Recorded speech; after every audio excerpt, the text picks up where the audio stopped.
3, 2, 1. We're live now. Dustin Heath, how are you? Doing great. Good. Thanks for coming on. I appreciate it. Yeah, man. You're here visiting from North Carolina. You live there.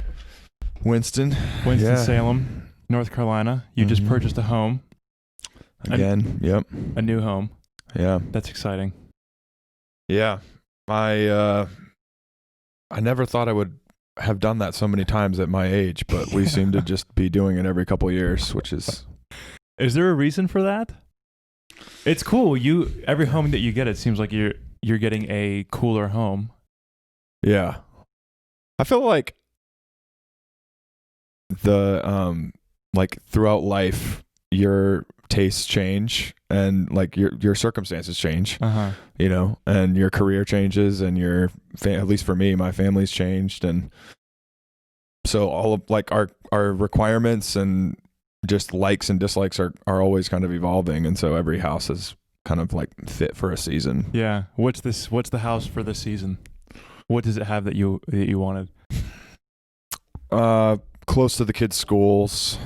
Like my last house, that wasn't a thought. But now it's like, okay, well, Owen's going to kindergarten this year, so like commute time to the school is a factor. Yeah.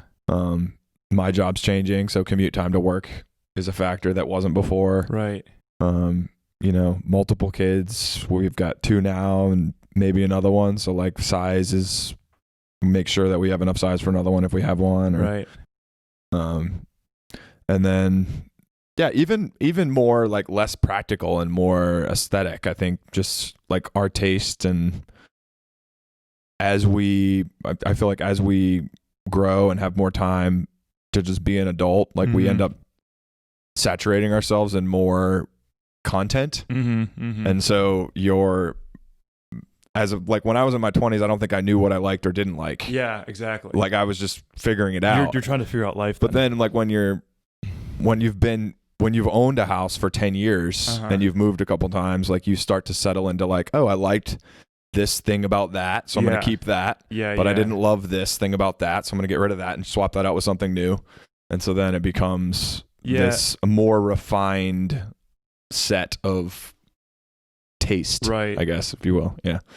I feel like for the most part, in like your 20s is just a lot of unfamiliar territory because like you kind of have to be, especially if you have a wife, a spouse, and children in your 20s, which you did. Yeah. But then I feel like you're right. Once you get into your 30s, because you're 34. You're 34. Once you get into your 30s, you know what you like, and you are heading that direction. And it's like, why start to just mix things up a whole bunch right now? Like you're pretty much comfortable. You're growing into the comfort that will hopefully last until your 50s. Yeah, probably. I mean, I don't know how long this phase will be. Like I think if you were to ask me 10 years ago, like what phase are you in now and how long will it last? I would have been like, I'm an adult and I'm going to be an adult for the rest of my life. But now looking back on the last 10 years, I would be like, oh yeah, I was in my like becoming an adult, entry level, like early 20s, figuring out, didn't know at all. I thought I knew way more than I did. Because from 24 to 34, you're like, there's not much from before that is still really a big part of your life. It's like, I feel like for you, from 24 on has been like that's what your life is and will be for a long time. Yeah. Like when I was 24, I was single. So,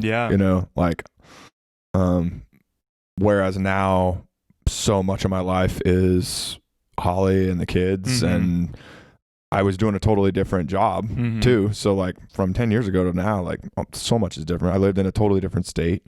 Do you feel like your college years set you up for that? Like, do you feel like college for you set you up to get you through until you were 24, or was college poised to you as like what you're going to have here is going to last, until you retire? Like this is setting up for retirement, or do you feel like it just sets you up until you were in your mid-20s and then you figure life out at that point? I think a lot of people, that's a good question, because I think a lot of people go to school and they're like, I just need my paper so I can get my first job, so I can start my career, and then like I'm going to build my career off my first couple of years in that field. Right. And but I feel like for me, college was more, I'm going to become an adult during those years. Yeah. Like I'm going to learn what it's like to actually have to do crap that you don't want to do. Mm-hmm.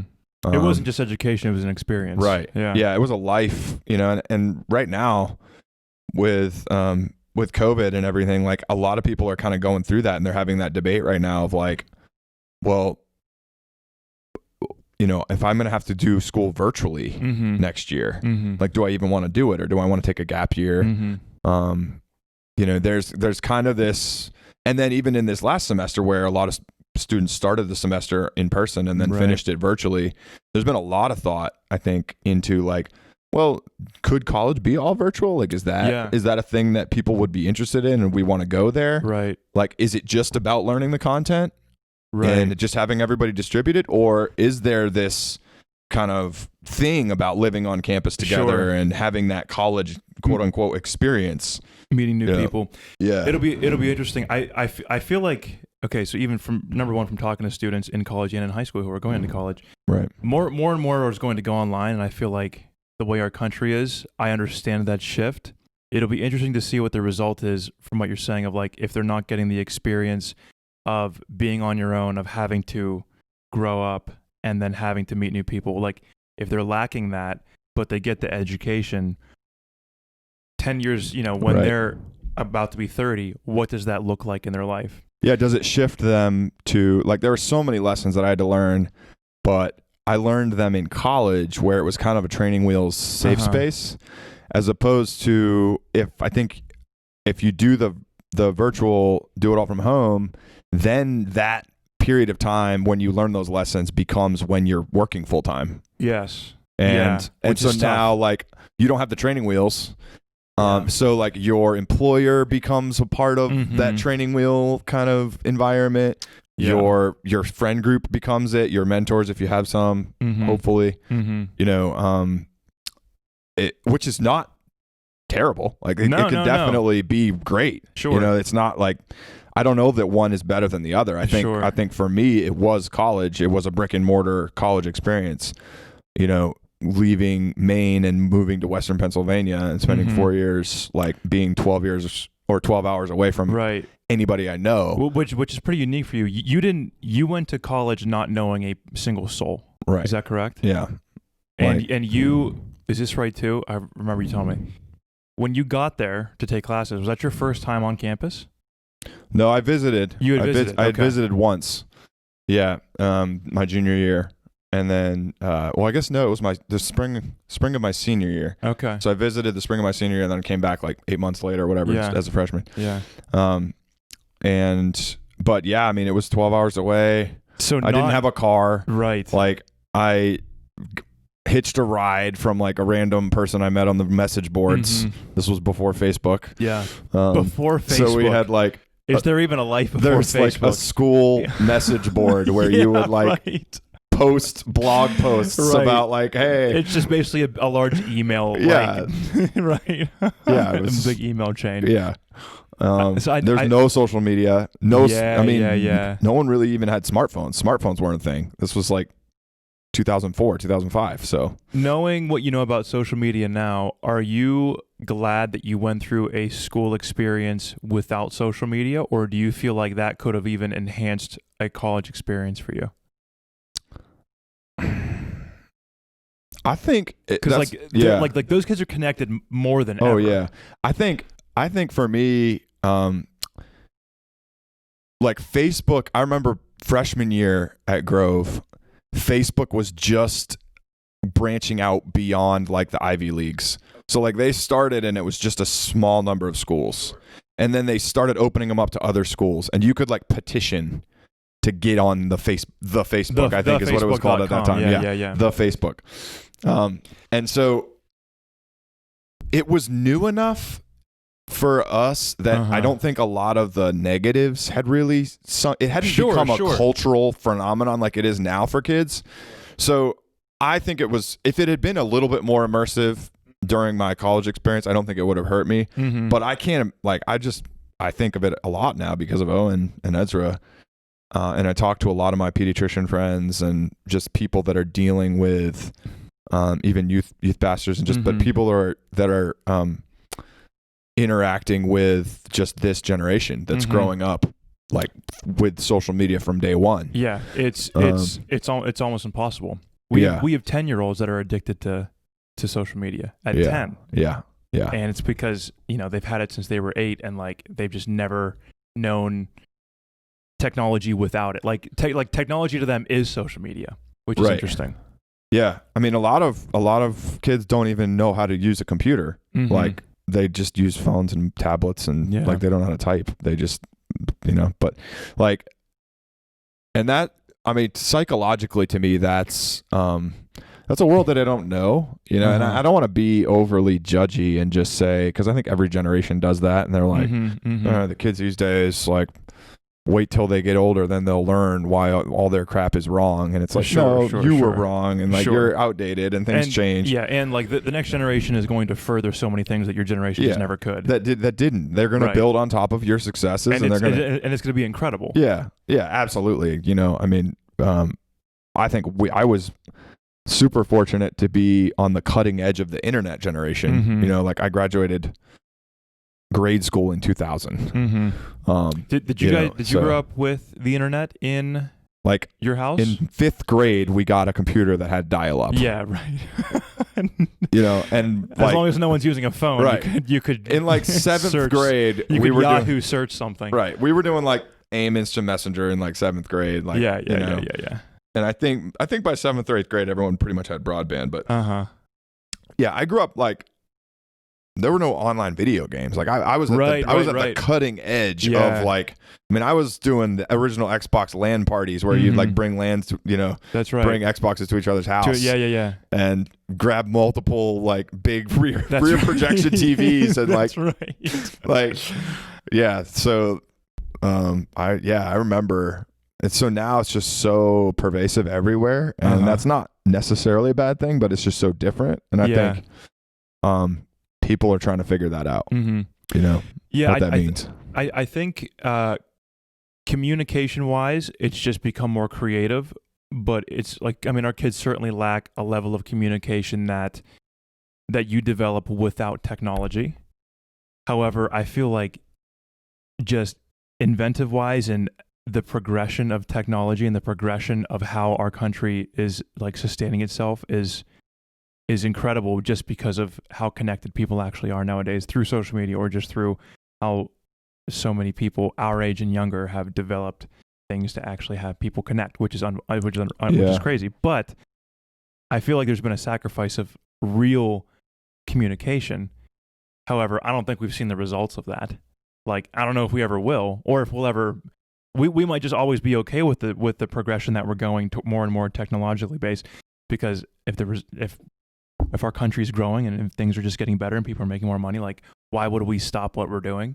So I don't know if we'll ever stop to actually look at the communication results, but it's interesting. Like for your kids, for example, have you guys talked about, like, this is what we want them to be social media wise, this is what we want to allow with who they're interacting with online? Like, do you guys discuss that at age, your oldest is at age 5, right? Or is that not even in the cards of discussing it? I think we talked about just like what the gateways are going to be, because I think until they have a device, you can control, regulate it pretty well. I mean, what are they going to do? Like, go to their friends' houses and get on a social media thing? Yeah, like, right. I mean, until they have their own device, I'm assuming, and maybe I'm ignorant here, but I'm assuming that's a level of control that I can kind of measure. And so I think we're going to be pretty careful about when that is and what that is. Like, I wouldn't be surprised at all if we tried to do like a dumb phone, like, even if we have to pay extra for it. Like, sure. Like, as long as we can. Sure. Honestly, like, I want him to have a phone so I can connect with him, and if he's at friends' houses or whatever. But like, I don't want him to have the internet on it. I don't want him to have social media on it. I have a few friends where their oldest or their oldest kids or oldest child has just a smartwatch that it's like, okay, you can text, or you can like alert, or you can send small voice memos, but that's about it. Right. Which is like what else does a child need? Yeah. Nothing. Yeah. Like I want not that social media is meant to be bad, but it's like it's not necessary in the life of really anybody. Yeah. Especially I would say a child. Yeah, I mean, when I was growing up, it was like even in high school, it was the like call collect, and then you have that 3 seconds of like, give us your name. That was the message you got. So it was like you had a 3 second, I'm at the gym, pick me up please now. It's like, you have a message from I'm at the gym, pick me up please now. And mom would be like, okay, I'm gonna go grab Dustin, he's at the gym. Right. Like that's all they need is 2 or 3 seconds of like, I just need a status. And they like, yeah, I've seen those smartwatches where like it's got GPS on it, it's got LTE on it, so it's on a cell network. Yeah. And I can ping it and see where he is at any time. So if it's a security thing, like I know where he is. And I would think, I don't know, I don't want to be naive, but I hope maybe even till like through middle school, junior high, that would be like either a dumb phone or like a smartwatch with a dumb phone combo or something.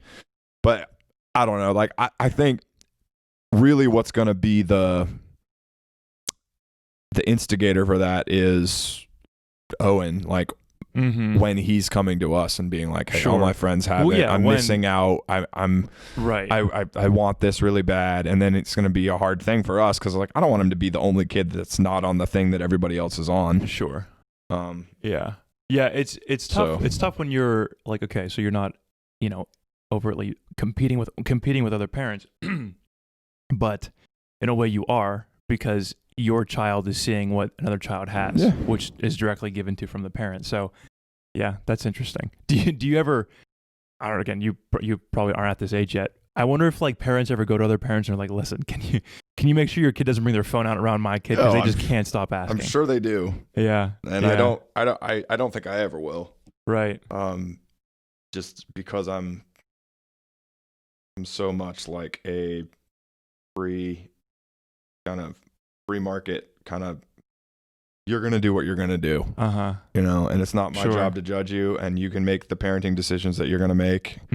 And some of those might negatively impact my kid, but I'm going to control what I can control, which is training my kid to handle whatever your kid's going to do to them. Yeah. But I'm not going to be like telling you how to parent like around my kid or whatever. Like that's just a slippery slope. Yeah, sure. Because then where does that stop? Right. And parenting is so hard. It's harder than anything else in the world, and there's 1,000 things that go into it. And so when you start getting into a position of like judging other parents, you just like, you don't understand their story. You don't understand like why they're doing what they're doing, and it's like you're in line at daycare with a mom, and you're talking about how much you hate screen time or something, and she's like, yeah, well, I'm a single mom and I have 3 kids, and sometimes I got to put them on screens, and you're like, holy crap. Yeah, of course you do. Sense. Right. What else are you going to do? Of course. And I just spent 5 minutes of my anti-screen tirade, and now I'm a jackass. Yeah, right. Man. So you don't know people's story, you don't know their circumstances, and I think you just have to operate like, being a parent, I just have to operate on the assumption that people love their kids, and until I see like definitive signs of abuse or something like that, then you just operate on that assumption, right, and then do the best you can with your kids. Yeah. How many do you guys plan on having? Is that a discussion, or is that just kind of like whatever I would happens, love to have 2, but I guess this is going to be on the which you currently have. Yeah. So this will be on the internet. Yeah, this is going to be on the internet. So we'll see how this holds up, how this ages. But yeah, 2, 3, maybe. Yeah, that's cool. That's cool. It's bittersweet. I mean, kids are the best, and they also are. They just fundamentally change your life. And so, and every time you add another one, it continues Like it fundamentally changes it again, and it continues that progression. So, you know, like for me, thinking about Ezra being our youngest, and I'm sure like if we end up having another one, like this will all change because I'm going to fall in love with them, and it's going to be everything. It'll be everything. But it's nice trying to think about like planning. You know, oh yeah, this is like when Ezra will be graduating high school, and this is what like the next phase of our life would look like after that. Because to me, getting back to the beginning of the conversation, like I think phases of life, at least where I'm at right now, I would divide them as like childhood, which is up till 18. Yeah, and then whatever you do after that, like college or.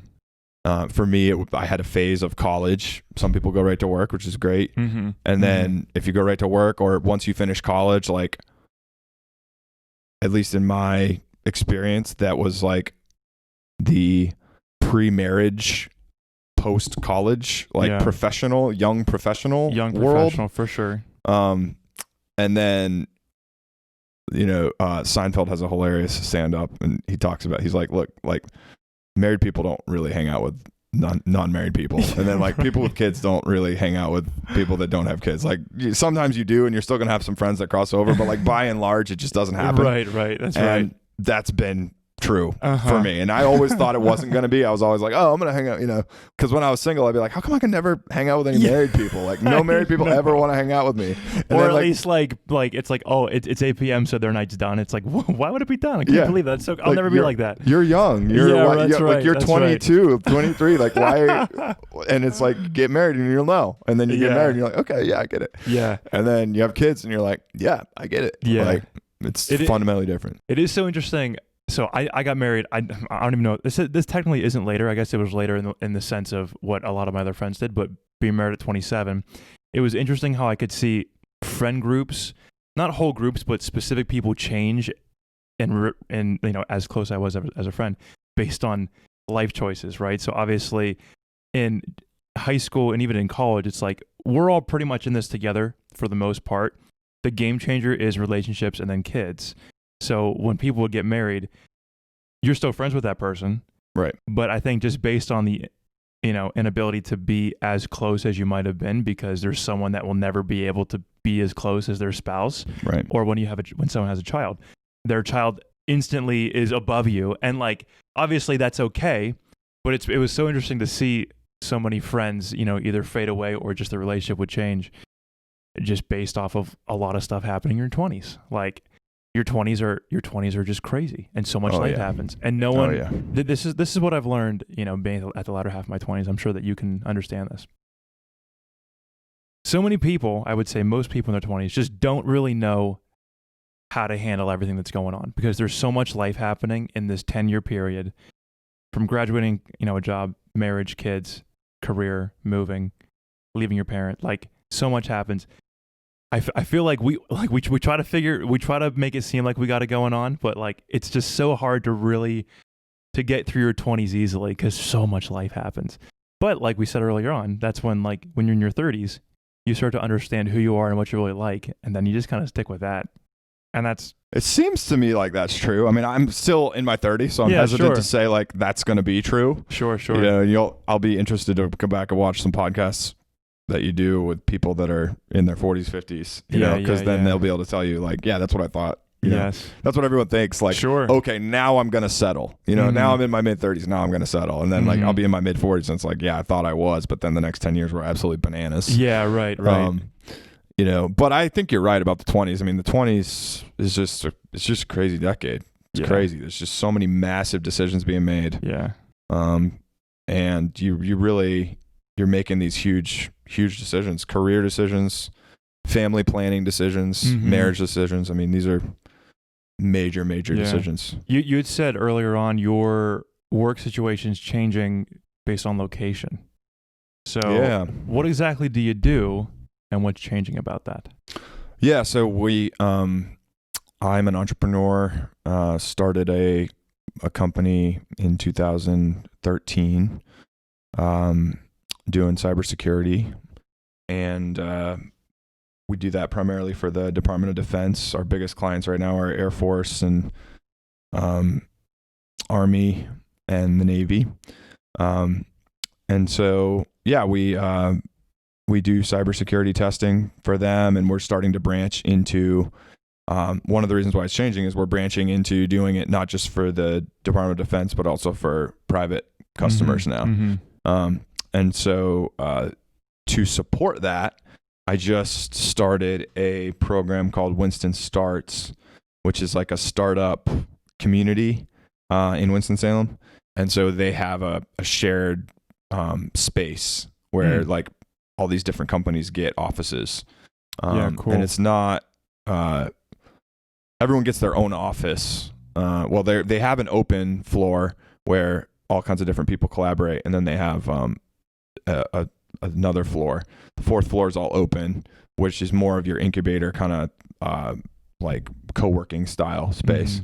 And then the fifth floor is individual offices, but they're all under the umbrella of the program. So the program comes around you and helps you with your intellectual property.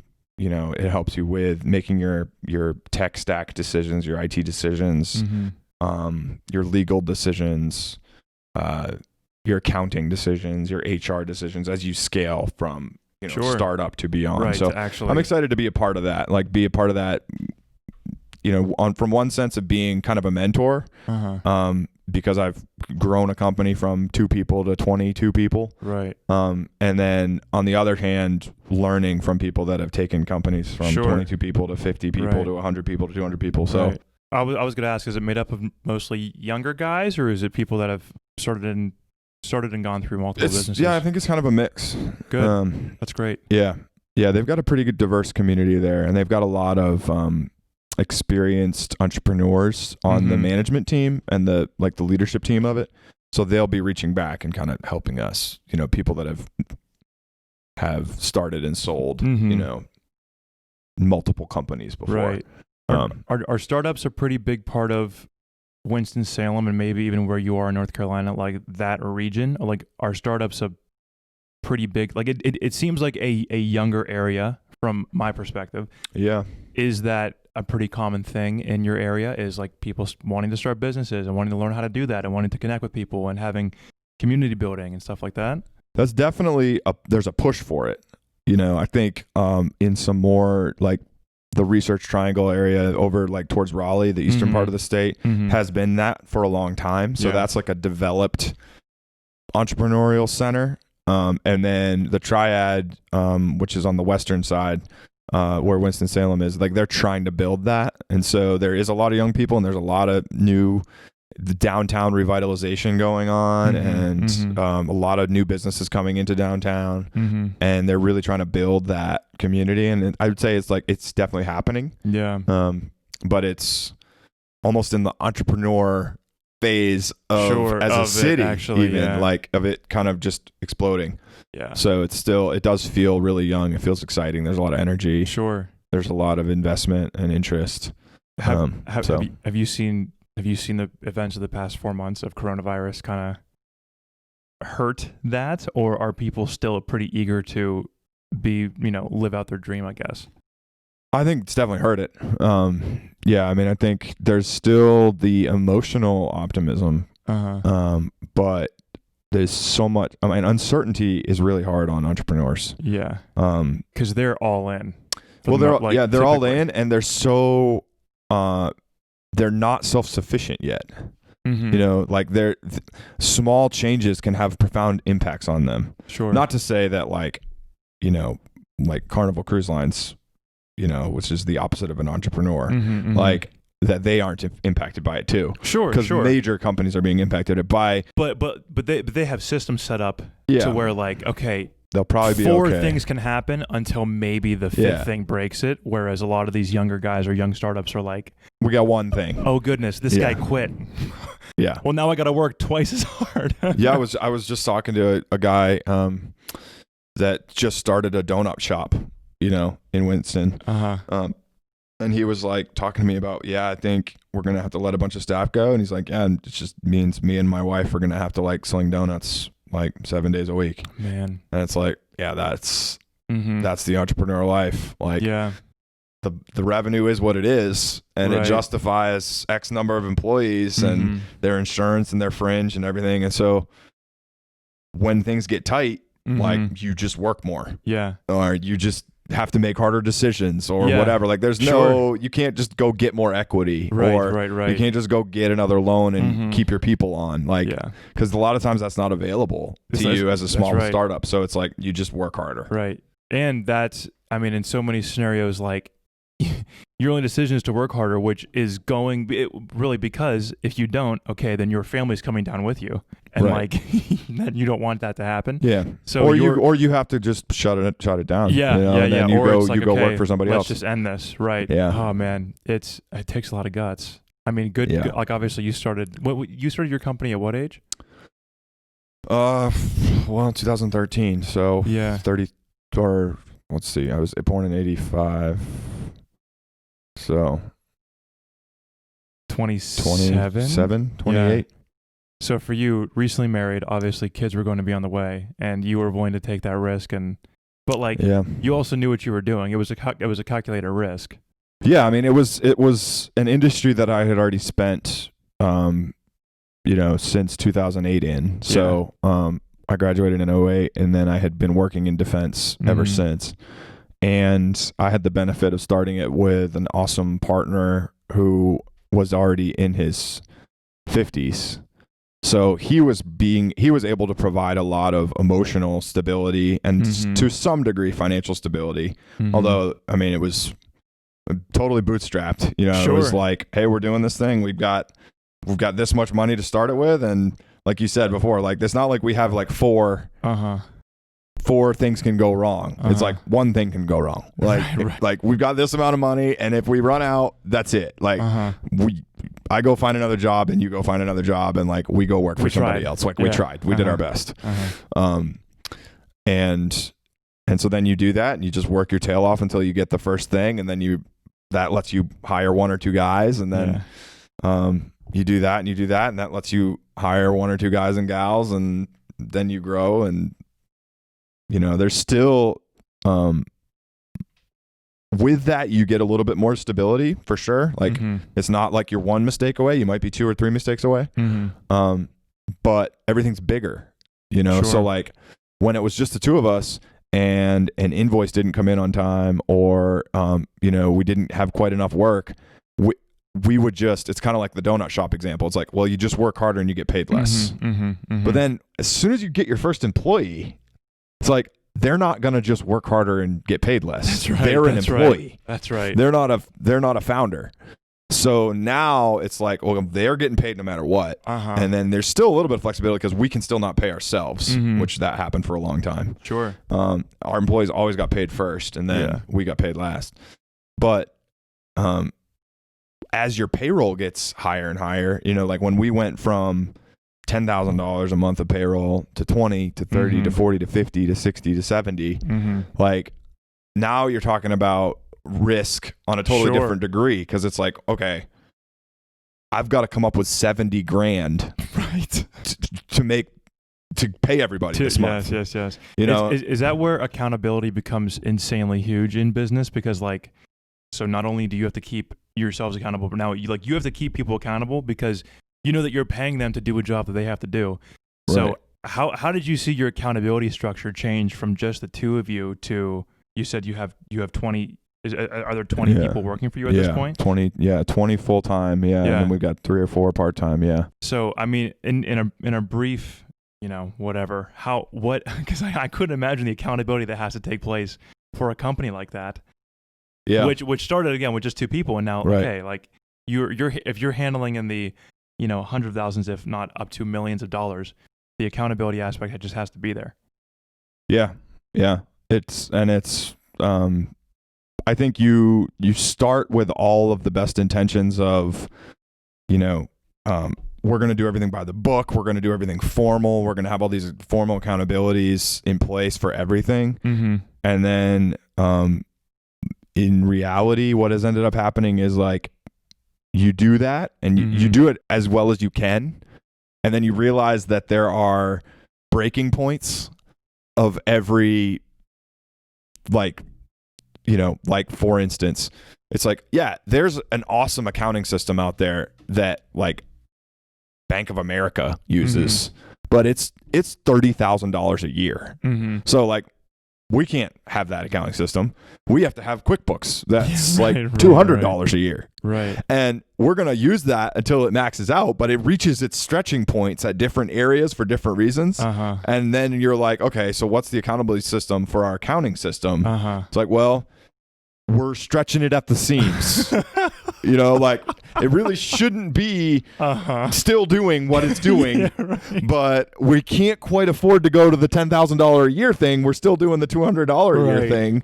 So we're just going to stretch it at the seams for as long as we can. Right. And then once we get that next contract or that next thing, then okay, now we can make the jump. And it was just like, we just did it with business development. It was like, well, we've never had our own formal business development person. It was always just another hat that we wore. And it was like, yeah, BD is just going to have to be a hat that we wear.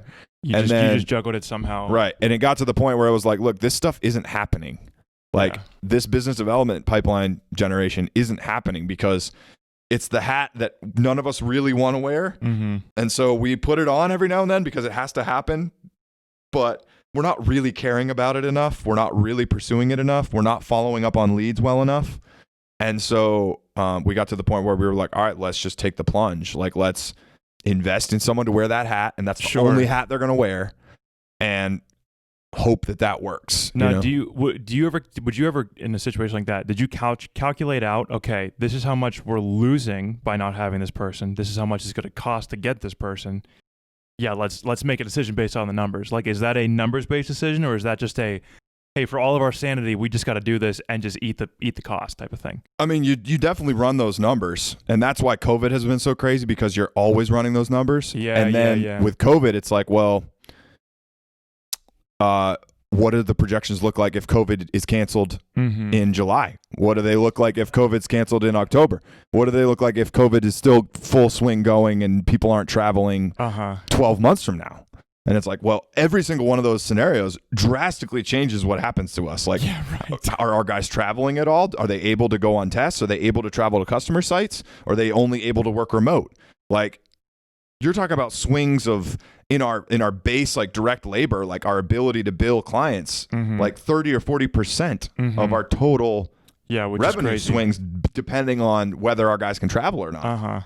And so now it's like, well, should we take the flyer on the BD guy, knowing that there's this level of uncertainty in our base, like our base revenue model? Yes. And then on the flip side, it was like, yeah, but opportunities like COVID and stuff like this is an opportunity. Like, it's people that find opportunities amid chaos. Yes. Those are the ones that come out ahead. They survive. Like they change and are prepared. Right. Like, and it's like, we don't want to just turtle up.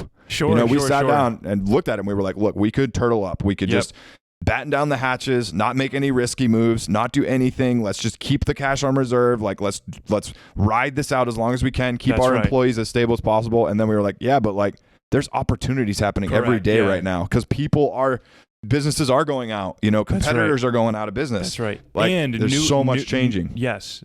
People are going out, and brand new, brand new industries are beginning, or changes of industries are going to make, I don't know exactly what it is you do or how you do it. I'm understanding a little bit, but like that, like 12 months from now, it could look different based off these past 4 months. And so good for you guys for not being so narrow, but like for looking broadly and be like, okay, what can we learn? Well, it's like, just one quick, easy example is like, how many schools right now are like going to professors who have never taught an online class before? Like, they don't even know how to turn on a computer, but they're like the best professor at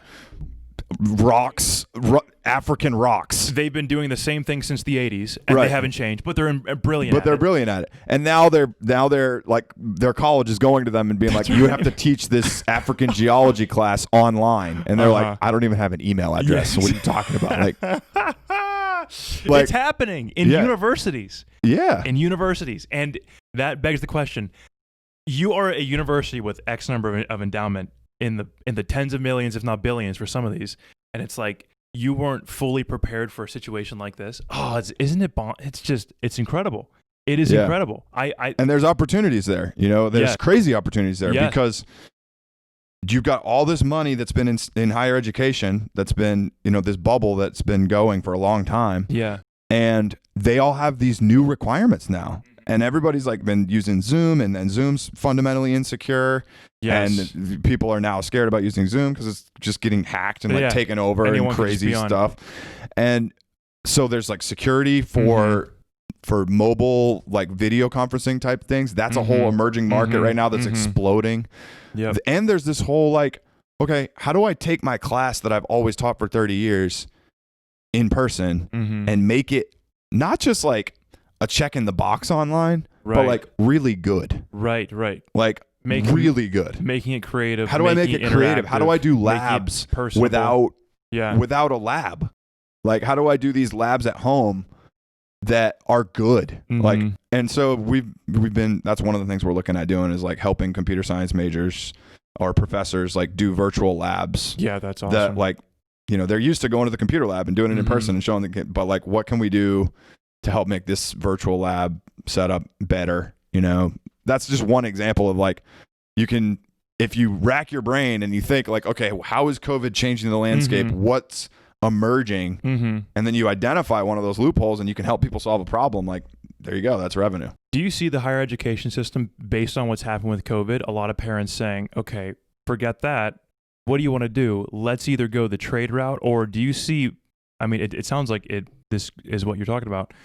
People going directly to the company or a company that they would want to work for, and basically whether it's like an apprenticeship or whether companies start to actively offer classes or some sort of teaching mechanism to where secondary education through a college is going to become kind of obsolete, because you can go straight to the provider at 18 and basically say, hey, I know this isn't super typical for, computer science, but I would love to just learn from you. Like, do you, because people should do that a lot more. Sure. Second part of this question. Have we put way too much of an emphasis on secondary education simply because that is a next step? Like, we're sending a lot of these kids into colleges that they don't even know what they want to do, or they don't even know what direction that they're really heading, and they won't pick till their junior year. And, $80,000 later, they're now owing this college a bunch of money. Because if I were a parent, I would say, okay, so you weren't prepared to offer my kid online classes and I just paid you a whole bunch of money. Why am I paying you at all? Like, you didn't provide for my child. Like, I don't know. That's the stuff that I've been just wondering what could happen, what creative ways. And I agree with you. Like, if you guys were like, yeah, we'll, we could start to offer this stuff to help you out. Like, I think that's awesome. Yeah, we're definitely seeing like a bunch of my guys have bachelor's degrees and we pay for grad school for them. Yeah. And so we've been looking a lot at what are the best grad schools for what we do and how do we want to do it. And there's a lot of traditional computer science grad schools where it's like the traditional grad school model. You go there in person and you spend a couple of years and you spend 40 or 50 grand a year and like, that's it. But like Georgia Tech, for instance, they have this new massive online grad school program where it's all online. It's all massive classes, like thousands of students in each class. And it's way cheaper, And again, it goes back to that, I think this is somewhat of a, an unpopular opinion. But for me, I feel like it was all the intangibles I learned in undergrad that were worth the money. And I think, again, I'm not going to judge anyone that goes the trade route or goes direct to their career. Sure. But for me, and I was in that boat. I didn't know. I changed my major like 5 times in school. Like, I didn't know that I wanted to go do this ever in school. And so for me, it was more about like teaching me accountability, teaching me maturity, teaching me how to be a leader, teaching me how to communicate with a really diverse, but maybe some of that's already being done. Like you said, like maybe the next generation is going to be so good at online communication because they're so used to social media and they're so used to just living with the internet that Like they're already great at that when they and so tolerant of everyone's Right. beliefs and everyone's lifestyles, Yeah, where it's people- like maybe they don't have to be in a situation for 4 years where they're with total strangers and have to learn how to live with that. right. That may be true. Yeah. For me, and it's not like I came into school raging racist and then I left. No, like, sure, eh, yeah. you know, but I think it definitely, I came in having a totally homogeneous, like, childhood. Like I lived in a small town in Maine. Pretty much everybody was the same there. Everyone was pretty much very similar income class, very Right. similar, and there was some diversity, but for the most part, it was pretty very much the same. Compared to like a city or anything like that. And then even though I went to a school that was also by university or college standards still homogeneous, it was so much more broader. Right. And then I went to DC and lived in Arlington, and it was like, this is crazy. This is, there's people from every income class, every race across the globe, like all working together, all living together, all experiencing life together. And you got to deal with that. And it doesn't take long. Like for me, it was like at Grove City, it was like being in a work group with somebody that you don't get along with, like, whereas in high school, I think I just blew that person off. At Grove, like the job, the projects were hard enough and the pressure was there enough for you to get good grades to the point where like you had to overcome that person. Sure. Like you couldn't just blow them off. You had to overcome. Right. And then like it didn't take long at all working Yeah. in my professional career where you bump elbows with somebody that like works at your company. That's right. Or is your customer or is whatever that you don't really get along with.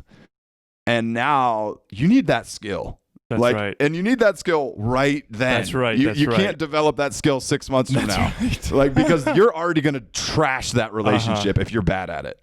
Yeah. That when you're working full time, like that's a job. That could be a job. That's if right. If it's like a supervisor, they could just never promote you. That's right. Or fire you. The implications are so much bigger. Right. Yeah. Like even like getting into a fight, a physical fight in high school, you're getting detention. In adulthood, you could be getting jail time. It's just you get in a physical fight with somebody you don't like at work. Like, yeah, right. You're losing your job, and you're gonna have a hearing of some sort. Yeah. Yeah. Yeah. So it's so interesting growing up, man. Yeah. So and that's good. That's life. You get training wheels, and you kind of go through it. And I think to me, that's why having a mentor, I think some of the best advice I've ever gotten is just agreed. Always have a mentor and always be a mentor. Like, I think that's ridiculously good advice. Yeah. Don't be shy about asking and don't be shy about offering. That's right. Because I think you should always be a mentor and you should always have a mentor. That's right. I agree. And I'd even add to that saying, a mentor who isn't your parents. Yeah. Someone who hasn't been there from the beginning, and that isn't. That you don't look at as a parent, but being able to look at a mentor as a mentor is huge. If that makes sense, that makes sense to me. I don't know if that sounds like gibberish, whatever, but no, I think that's and I think you're gonna go through different phases of life. Like for me, I had a mentor in college, and that wasn't the same mentor that I had when I was a young adult working full time. For some people, it is, and that's great. For me, that was a different person for a different phase of life, for a different scenario. I've found that mentors often are tied to geography and that they're often tied to some type of vocation. Sure.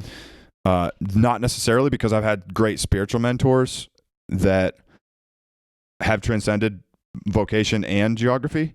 But I think the best mentors I've ever had are ones that were where I lived. And were ones that, looking back, the best mentors for me were not like, there hasn't been one singular mentor that I've just had all the way through. They've been great mentors for a season. Got an amazing mentor in high school. I had an amazing mentor in college, and my high school mentor didn't carry through to college. And my college mentor didn't carry through to the first 4 years of my professional career, which I had another one, amazing one then. And then, like I said, I've been fortunate to start the business with a guy who's an amazing mentor to me and has been. And so he's been my mentor for the last 7 years.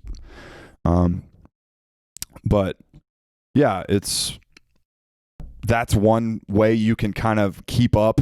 I think as an adult, you have to find ways to add training wheels. Mm-hmm. You know, because like when you're a kid, your training wheels are added for you, hopefully. Not for everybody, unfortunately. Right. But like if you have good parents, if you have a good community, you've got training wheels. No doubt. On. Yep. You know, and then college, like you're paying for your training wheels. You're like, okay, I'm not ready to be an adult yet. I'm gonna pay you a crap ton of money, right? And you're gonna be my training Help wheels. Me. Yeah. And they're like, okay, we'll do it. We're gonna charge you an arm and a leg, but we are your training wheels. And then like you get out of college, and it's like, that's right. I was like, okay, find some. You better find some. You know, and I'm convinced that.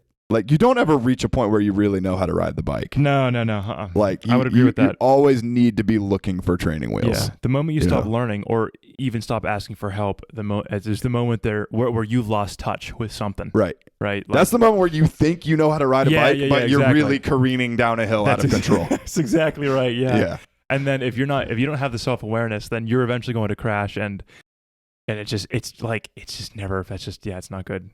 Like I think I've learned this. Mentors in my life, I'm sure in yours as well, have helped me become more self-aware.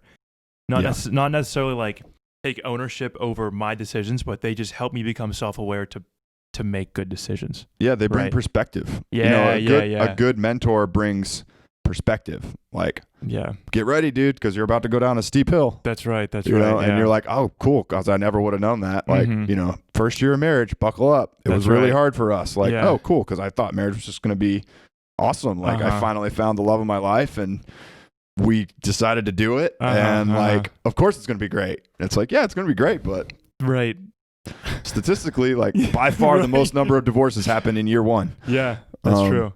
So like it's not a cakewalk. Right. But like I would say the mentor leader, the good mentor is there when they say that, and then they're at the end of year one. Right. Saying how did it go? I'm here for you. I'll listen to you. Yeah. This is what's next. Yeah. Finding a good mentor is a key to just a good existence. It's good to have people that help you and guide and direct you. And if they can be older, that's really important. Yes. You know, because I've been in scenarios before where I've had peers that are like kind of mentors, and that's better than nothing. Mm-hmm. But you really want someone who's walked ahead of you. You know, it's just the perspective that they're able to give you is so much more. Yeah. And they're not going to do it. You're not going to do it exactly the way they did it.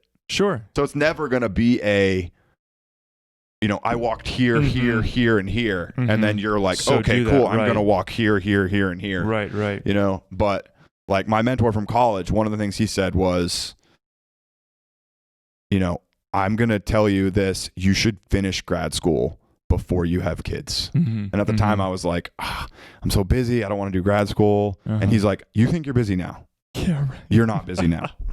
You know, and he would tell me that, and I would get offended, you know, a little bit, because I would be like, yeah, you don't know my life. I'm working full time now. Right. I was in college then. Now I'm working full time. And he's like, you have a 40-hour week job.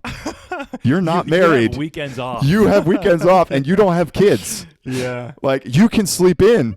You can go to sleep whenever you want. Your life is totally under your control. And so I was like, fine, whatever. I'll just do it. So I just jumped into grad school, and it's like, that one piece of advice was like drastically changed. Yeah. You know, because I mean, my brother's right now, like my brother's starting grad school in the fall. He's got 4 kids. And I'm like, dude, what can I do to support you? How can I help you through this? Because we both know this season is going to be insane for you. And it's like, it's not what you want to do. And it's not what he wants to do. But he's like, look, this is what I need for my career. This is the right next step. I'm going to have to bite the bullet and do it. But like, man, I wish I would have knocked this out before. Yeah, man. Yeah.